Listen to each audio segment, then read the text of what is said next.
निशा foundation द्वारा आयोजित लोकतंत्र के इस पवित्र मंदिर संसद के प्रांगण में एजुकेशन कॉन्क्लेव में मंच पर उपस्थित परम पूज्य स्वामी चिदानंद सरस्वती जी, फाउंडेशन की फाउंडर बहन निशा प्रियंका भास्कर कोठारी, हमारे सिक्किम यूनिवर्सिटी से डॉक्टर पटनायक साहब, हमारी पार्लियामेंट के, और बल्कि मैं कह सकता हूं कि जिनकी बदौलत बार बार हमें इस पवित्र प्रांगण के अंदर उपस्थित होने का अवसर मिल रहा है, ऐसे संसद के जॉइंट सेक्रेटरी और आप सभी उपस्थित बंधुओं और बहनों, शिक्षा जीवन की अधिष्ठात्री है। शिक्षा वह प्रकाश स्तंभ है जो हमारे जीवन को आलोकित करता है, प्रकाशित करता है और हमारा मार्ग प्रशस्त करता है। किंतु वर्तमान में मौजूदा शिक्षा प्रणाली पर अगर हम दृष्टिपात करें, मैं ये तो नहीं कहूंगा कि वर्तमान की शिक्षा प्रणाली खराब है, किंतु इतना अवश्य कहना चाहूंगा इस संसद के पवित्र प्रांगण में कि उस शिक्षा प्रणाली में और भी कुछ जुड़ने की आवश्यकता है, ऐसा हम महसूस करते हैं। वर्तमान का एजुकेशन सिस्टम हमारे लेफ्ट हेमिस्फीयर को जगाने का काम कर रहा है, जो कि बुद्धि, गणित, तर्क के लिए रिस्पॉन्सिबल है, किंतु हमारा राइट हेमिस्फीयर जो इंट्यूशन पावर के लिए, जो स्पिरिचुअल डेवलपमेंट के लिए रिस्पॉन्सिबल है, आज वह सोया पड़ा है। हमारी प्राचीन शिक्षा प्रणाली जो गुरुकुल परंपरा के द्वारा संचालित रही, वह शिक्षा प्रणाली न केवल शारीरिक विकास पर, न केवल बौद्धिक विकास पर, किंतु साथ साथ में मेंटल डेवलपमेंट और इमोशनल डेवलपमेंट पर ध्यान दे रही थी, जबकि आज यह तत्व छूटा जा रहा है। बंधुओं और बहनों, यह साइंटिफिक सच है कि हमारे इसी मस्तिष्क में एनिमल ब्रेन भी मौजूद है, जहां पर 5 विकृतियां जन्म लेती हैं,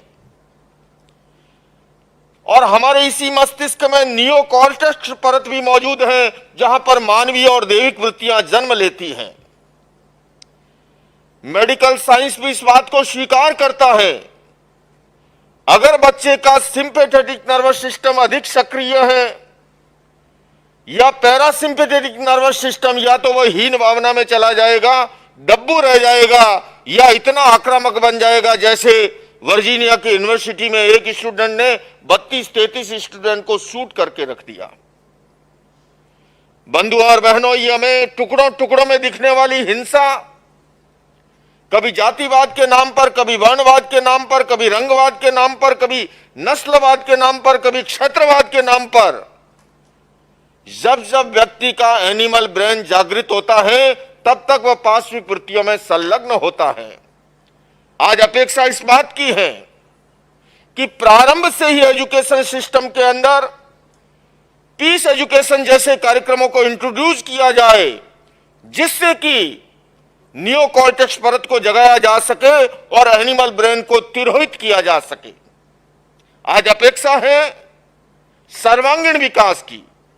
आज अपेक्षा है संतुलित विकास की। मैंने जैसा कहा कि वर्तमान की शिक्षा प्रणाली शारीरिक शिक्षा पे ध्यान दे रही है, बौद्धिक शिक्षा पर ध्यान दे रही है, किंतु उसके साथ साथ मानसिक विकास और भावात्मक विकास, mental development and emotional development,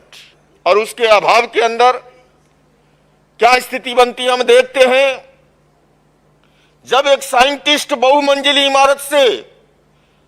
पदोन्नति के अभाव में कूद करके जान दे देता है, या एक डॉक्टर भी जब नशा करता है, हम सोचने के लिए मजबूर होते हैं, क्या हमारी शिक्षा प्रणाली ने इतना भी नहीं सिखाया।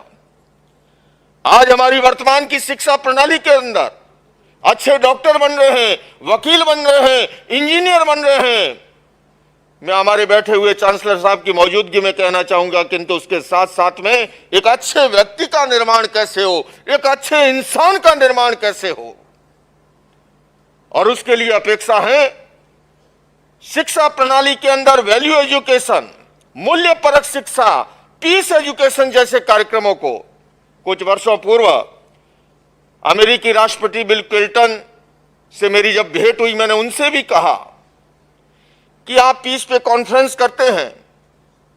अहिंसा पे कॉन्फ्रेंस करते हैं, नॉन वायलेंस पर। मैंने कहा मेरे हिंदुस्तान के अंदर तो स्वामी जी की तरह एक एक सन्यासी लाखों की भीड़ जुटाता है,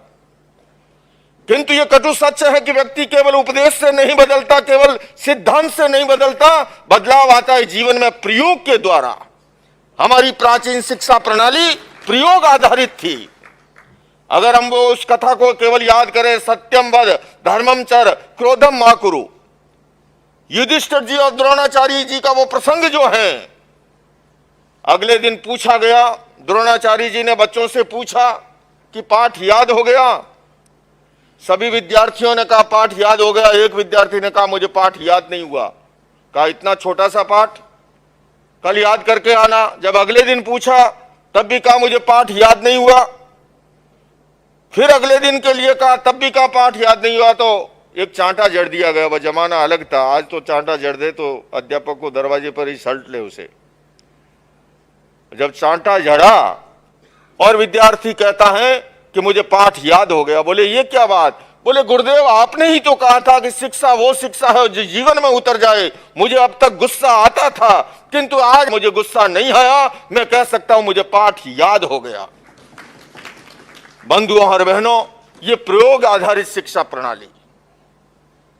जिस शिक्षा प्रणाली के द्वारा किस प्रकार से हम अपने इमोशंस और पेशेंस पर कंट्रोल करें। मुझे याद आता है इब्राहिम लिंकन ने एक पत्र लिखा था अध्यापकों का, आप मेरे बच्चे को भूगोल पढ़ाएंगे, खगोल पढ़ाएंगे, गणित पढ़ाएंगे, किंतु मैं ये चाहता हूं कि मेरे बच्चे को आप ये भी पढ़ाए कि जीवन के अंदर जब उतार चढ़ाव आए उस समय कैसे धैर्य रखना, उस समय कैसे संतुलन रखना, उस समय कैसे मानसिक बैलेंस रखना। मुझे याद आ रहा, एक व्यक्ति गाड़ी लेके जा रहा था, इसी तरह संध्या के बाद में कुछ रात्रि का समय होने लगा, अंधेरा गिरने लगा। ट्रैफिक पुलिस वाले ने देखा कि गाड़ी के लाइट नहीं है, तो उसे रोकने की चेष्टा की कि भैया गाड़ी कहां दौड़ा रहे हो, इसके लाइट भी नहीं है। उसने पुलिस वाले से कहा कि बीच में से हट जा नहीं तो मारा जाएगा, इसके ब्रेक भी नहीं है। वह गाड़ी कितनी खतरनाक होगी जिसके लाइट भी ना हो, जिसके ब्रेक भी ना हो। मैं पूछना चाहूंगा वह इंसान कितना खतरनाक होगा जिसका अपना इंट्यूशन पावर जागृत नहीं है, जिसके अपने इमोशंस और पेशेंस पर नियंत्रण नहीं है। आज मैं संसद के इस प्रांगण से, निशा फाउंडेशन के इस कार्यक्रम के माध्यम से सांसदों को आह्वान करना चाहता हूं कि वो हमारे भारत के अंदर एक ऐसी शिक्षा प्रणाली, अभी पिछले दिनों विज्ञान भवन में एक कार्यक्रम आयोजित था और उसके अंदर राष्ट्रीय स्वयंसेवक संघ के सरसंघ चालक डॉक्टर मोहन भागवत जी ने भी इस बात को दोहराया था कि शिक्षा के अंदर जो है मूल्य परक शिक्षा का कैसे समावेश हो और नई शिक्षा हमारे देश के अंदर सामने आनी चाहिए, जिससे कि केवल डॉक्टर, वकील और इंजीनियर नहीं, अच्छे इंसान का निर्माण हो सके।